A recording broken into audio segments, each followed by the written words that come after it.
Everyone, आज मैं आपके लिए लेकर आई हूँ सैम्पल पेपर, वो भी half yearly exam class 6 English का, जो एनसीईआरटी बेस्ड है। तो इसमें होंगे कुछ क्वेश्चंस, चलो इन्हें डिस्कस करते हैं।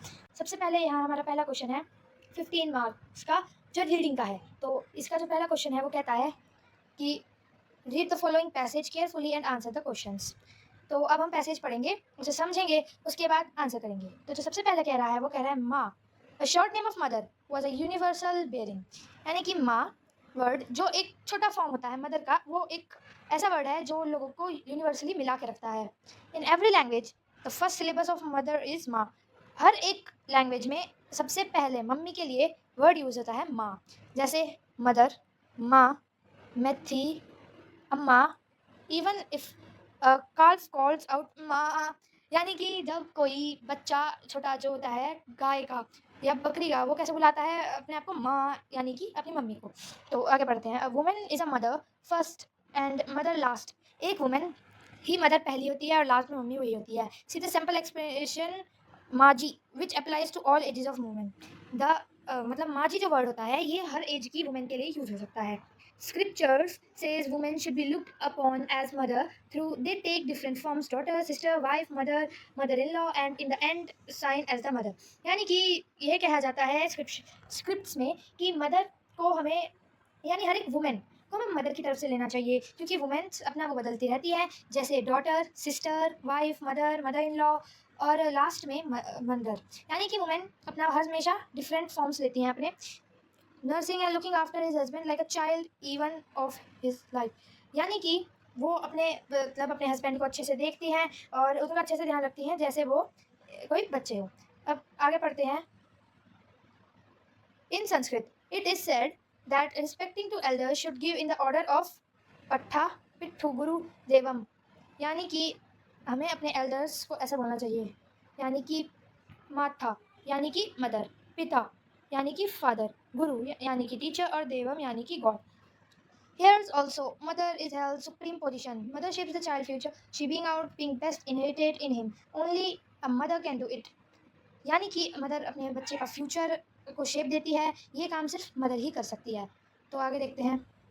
आगे बोला है take the easy of the great Shivaji of Maratha, who had all along been inspired by the adventures. Stone told his mother Jijabai, यानी कि शिवाजी को भी इंस्पिरेशन एडवेंचर्स की मिली थी अपनी मदर जीजाबाई से जब वो छोटे बच्चे थे।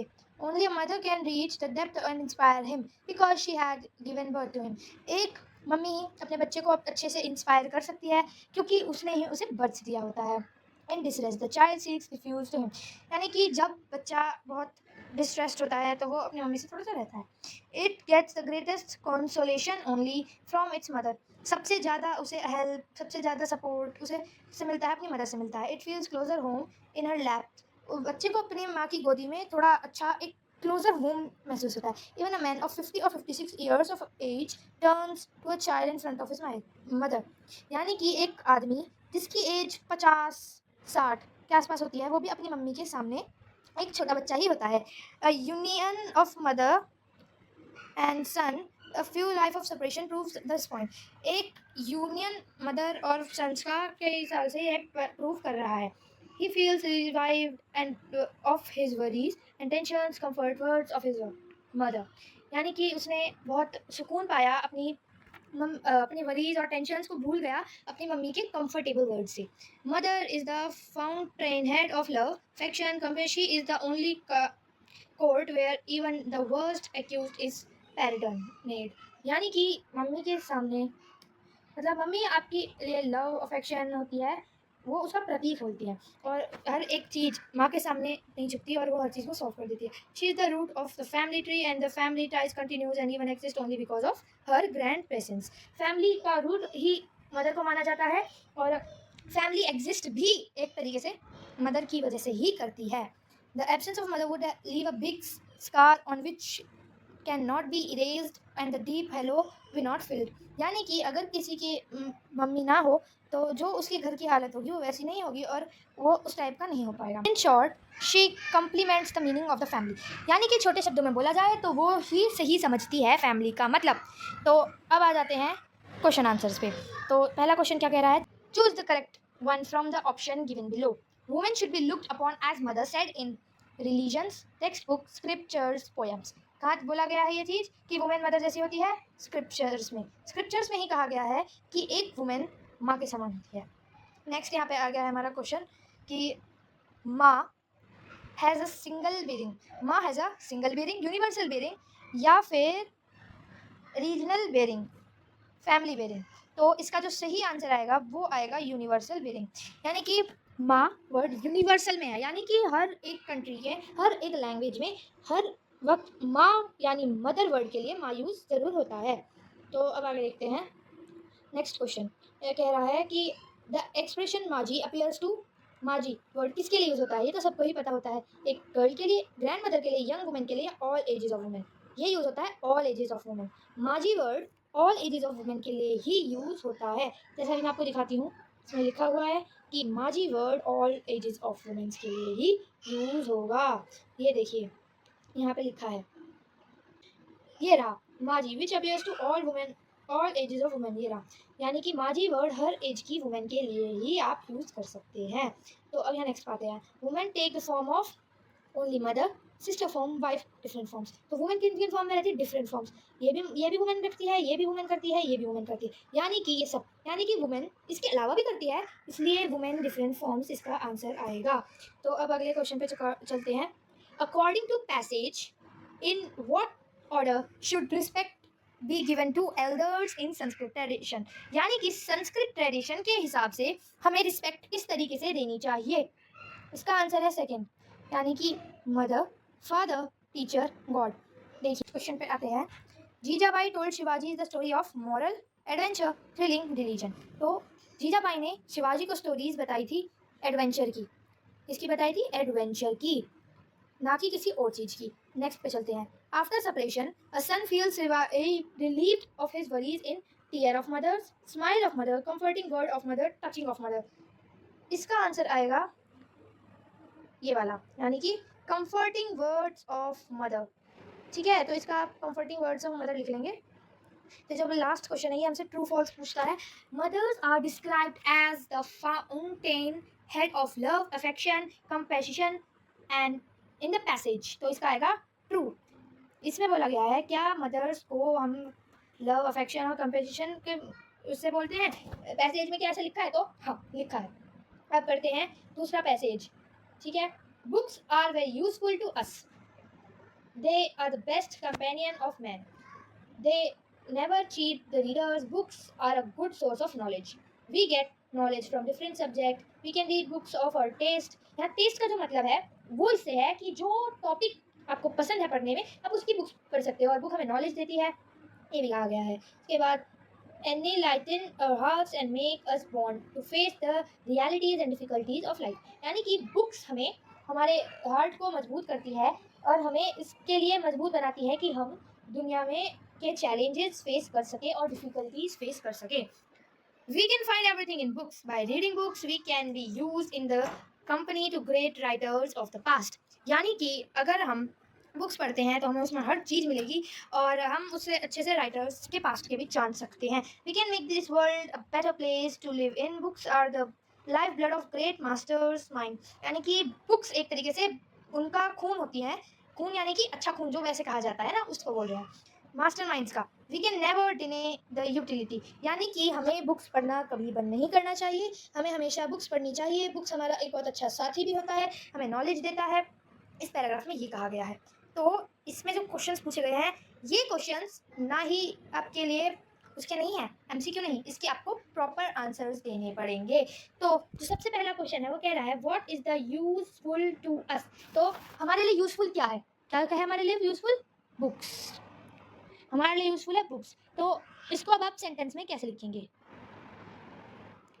Books are useful to us, तो यानी हमें से क्या यूजफुल होगी? बुक्स। अब हम देखते हैं नेक्स्ट क्वेश्चन क्या कह रहा है। अब दूसरा क्वेश्चन क्या कह रहा है? हुम डू दे नेवर चीट, यानी कि बुक कभी किससे नहीं धोखा देती, यानी किसको कभी नहीं धोखा देती हैं? तो बुक्स किससे नहीं धोखा देती है? रीडर्स। तो यानी आप इसका आंसर कैसे लिखेंगे? सेंटेंस में आप लिखेंगे बुक्स नेवर चीट रीडर्स। ठीक है, इसका आंसर आप ऐसे लिख लेंगे, ये बुक नेवर चीट रीडर्स, ये इसका आप आंसर इसमें लिख लेंगे। नेक्स्ट क्वेश्चन देखते हैं, what are the books a source of, यानी कि बुक्स किस चीज का सोर्स है। इसका गुड सोर्स है, बुक्स गुड सोर्स है नॉलेज का। तो हम इसे कैसे लिखेंगे, books are the good source of knowledge, ये हम लिख लेंगे इस वाले में।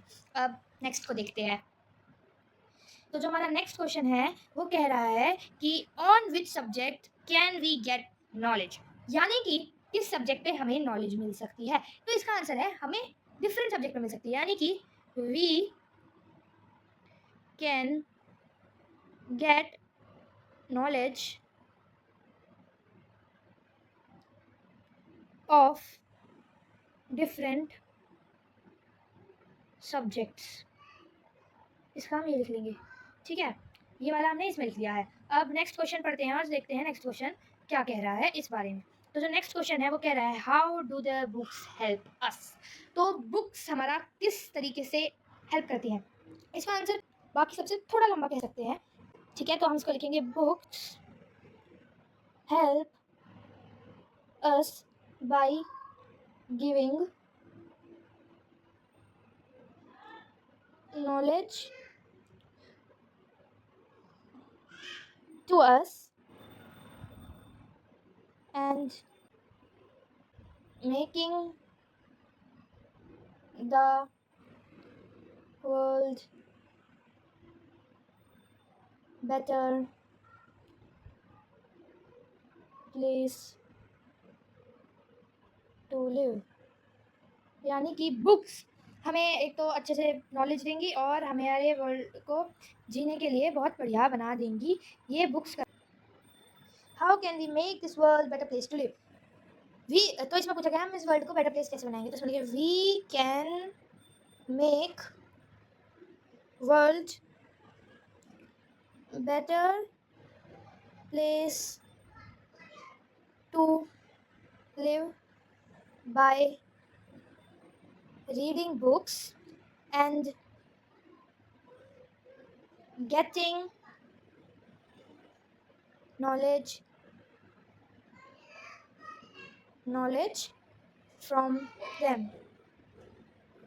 और ये them मैंने हल किया them। ठीक है, ये हमें इसमें आंसर लिखना है कि हम रीडिंग करके बुक्स की और अच्छे से सारी रीडिंग बुक्स की करेंगे तो हम इस वर्ल्ड को बेटर प्लेस बना सकते हैं। तो अब ये नेक्स्ट क्वेश्चन क्या कह रहा है, how can we be in the company of the great writers in the past, यानी कि हम ग्रेट राइटर्स की कंपनी में कैसे हो सकते हैं। तो इसका आंसर लिखेंगे हम बाय रीडिंग बुक्स, यानी कि आप सबसे पहले लिखेंगे we can be the company of the greatest writers in the past, इसके बाद आप लिख देंगे बाय द रीडिंग बुक्स, क्योंकि ये 1 मार्क क्वेश्चन है तो इसमें आप इतना लिखेंगे तो चलेगा। अब section be writing and grammar, इसकी वीडियो आपको कल चैनल पे मिल जाएगी। अभी के लिए बस इतना ही। Thank you for watching, channel को लाइक सब्सक्राइब करें ताकि आपको ऐसी ही और वीडियोस भी मिलती रहे अलग अलग सब्जेक्ट्स की। तब तक के लिए